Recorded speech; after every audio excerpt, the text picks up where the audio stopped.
बीमा किश्त बीमा प्रीमियम किश्त के भुगतान की रियायती अवधि वाले मेरे वीडियो को देखकर मुझे कुछ एजेंटों ने आमने सामने और कुछ एजेंटों ने टेलीफोन करके मुझसे कहा कि मैं बीमा एजेंटों के बारे में भी उन्हें कुछ संदेश देने के लिए कुछ दो चार बातें कहूँ। मैं खुद चूँकि एजेंट हूँ और मेरे 33 बरस पूरे हो रहे हैं, तो ऐसा विषय है जिस पे मैं बहुत देर तक बोल सकता हूँ, बात कर सकता हूँ। लेकिन आज मैं एजेंटों के लिए कुल 2 बातें बताना चाहता हूँ। इनमें से कुछ बातें हमारे ग्राहकों से भी जुड़ी हुई हैं, तो हो सकता है कि ग्राहकों को भी ये मेरा आज का वीडियो थोड़ा ध्यान से देख लेंगे तो उन्हें भी शायद कुछ मदद मिल जाएगी। नमस्कार, मैं विष्णु बैरागी और आप देखना शुरू कर चुके हैं मेरा यूट्यूब चैनल बैरागी की बातें।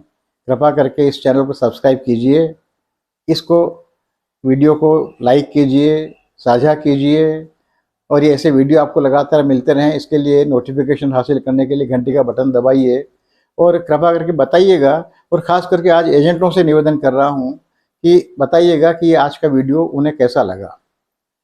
मैं चूँकि बहुत छोटी जगह काम करता हूँ, रतलाम बहुत बड़ी जगह नहीं है, और मेरी शाखा में अधिकांश एजेंट देहातों के एजेंट हैं।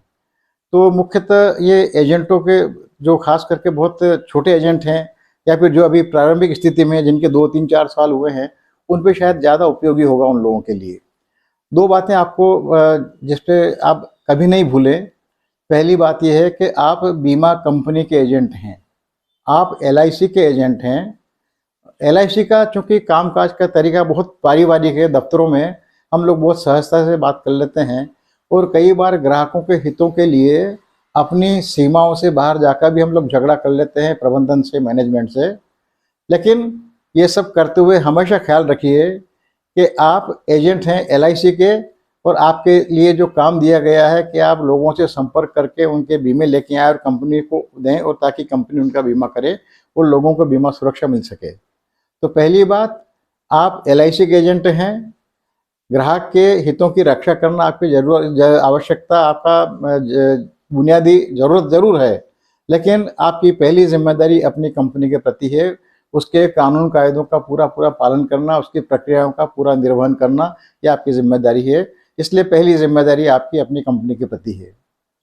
दूसरी बात, एक शब्द आता है, हम सब बहुत आसानी से सर्राटे में बोल लेते हैं, शायद उसकी तरफ ध्यान नहीं देते हैं, वो है अंडर राइटिंग, जिसे बोलते हैं बीमांकन। अंडर राइटिंग का मतलब ये है कि जो बीमा प्रस्ताव आप लेके जाते हैं, उस बीमा प्रस्ताव की पूरी जांच करके फिर ये तय करना है कि इस आदमी को बीमा दिया जा सकता है या नहीं। ये निर्णय लेने वाला होता है बीमांकक, अंडर राइटर। लेकिन हमेशा ध्यान रखिए कि पहले बीमांकक, पहले अंडर राइटर आप हैं, एजेंट हैं। कंपनी उस ग्राहक को नहीं जानती है, ग्राहक कंपनी को नहीं जानता है। कंपनी का नाम सुना है ग्राहक ने केवल, बाकी वो आपको जानता है और आप पे भरोसा कर रहा है। तो पहले अंडर राइटर, पहले बीमांकक आप हैं, क्योंकि ग्राहक के बारे में आप ही जानते हैं, और कंपनी उतना ही जानती है जितना आप अपनी कंपनी को ग्राहक के बारे में बताते हैं। क्योंकि बीमा प्रस्ताव के साथ साथ आप अपना एक गोपनीय एजेंट रिपोर्ट भी भर के देते हैं और ये बताते हैं और सिफारिश करते हैं कि इस आदमी का बीमा किया जाना चाहिए। प्रस्ताव पत्र के बारे में आप भी जानते हैं, सारी दुनिया जानती है कि ग्राहक केवल हस्ताक्षर करता है तो फॉर्म वो नहीं भरता है। इसलिए भली कानूनी रूप से ग्राहक को जिम्मेदार ठहराया जा सकता हो कि जो प्रस्ताव पत्र में जानकारी दी आपने सही नहीं दी है, लेकिन एजेंट भी इस जिम्मेदारी से बच नहीं सकता है। ये ध्यान रखिएगा, आप भी बराबर के भागीदार हैं।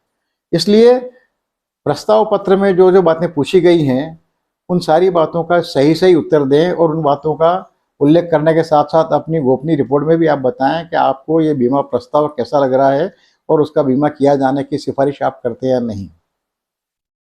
क्योंकि ग्राहक आप पे भरोसा करता है और बीमा कंपनी आप पे भरोसा करती है।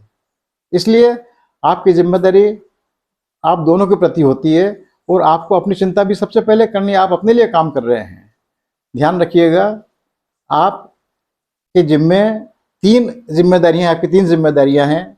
ग्राहक के हितों की सुरक्षा करना, बीमा कंपनी के नियमों की सुरक्षा करना, उसकी प्रक्रिया की सुरक्षा करना, और खुद अपनी आय की सुरक्षा करना। मुझे बहुत भाग्यशाली हूँ मैं कि मुझे बहुत अच्छे लोग मिले मुझे समझाने वाले, और ईश्वर करे आपको भी ऐसे लोग मिले। मुझे जो एक महत्वपूर्ण बात बताई गई थी, वो बताई गई थी कि बैरागी जी, आप जब भी बीमा करें तो ये मान के चलिएगा कि हो सकता है कि आपने आज बीमा किया और कल उस आदमी की मृत्यु हो गई, तो ऐसी दशा में उसके नामिनी को, उसके नामित व्यक्ति को बीमा दावा का भुगतान मिलना चाहिए। और ये तभी संभव है जब बीमा दावा के जांच करते वक्त सारी बातें सही सही पाई जाए, कोई भी आपत्तिजनक बात उसमें नहीं पाई जाए। और ये आपत्तिजनक बात उसमें नहीं पाई जाए, ये बुनियादी जिम्मेदारी बीमा एजेंट की होती है। तो कृपा करके ये ध्यान रखिए, क्योंकि आपकी एक चूक से आप ये मत समझिए कि केवल ग्राहक का नुकसान होगा। ग्राहक का मृत्यु दावा अस्वीकार किया जा सकता है, लेकिन इसके दुष्परिणाम, इसके दुष्प्रभाव आपके एजेंसी पे भी होंगे और आपकी एजेंसी बर्खास्त की जा सकती है। और बर्खास्त करने का मतलब ये नहीं कि आपने केवल इस बीमे का कमीशन आपको नहीं मिलेगा। बर्खास्तगी के समय आपको पुरानी जितनी पॉलिसियों का कमीशन मिल रहा है, वो सारा कमीशन आपका मिलना बंद किया जा सकता है। और ऐसी हालत में आपकी बीमा एजेंसी 3 साल की रही हो, 4 साल की रही हो, 10 साल की रही हो, 20 साल की रही हो, तो उस अंतिम गलती के कारण आपके पहले वाले सारे कमीशन पर रोक लग जाएगी और पता नहीं किस उम्र में आप एक बार फिर सड़क पर बेरोजगार होकर खड़े हो जाएंगे। इसलिए आप बहुत महत्वपूर्ण व्यक्ति हैं। अपने महत्व को बिल्कुल कम मत आंकिए, असावधानी बिल्कुल मत बरतिए। और आप ग्राहक की भी चिंता कीजिए, बीमा कंपनी भी की भी चिंता कीजिए, और खुद की चिंता तो कीजिए ही कीजिए। मुझे लगता है आज की ये 2 बातें आप शायद कभी नहीं भूलेंगे, आपको कभी भूलना नहीं चाहिए। इसी अनुरोध के साथ बहुत बहुत धन्यवाद। नमस्कार।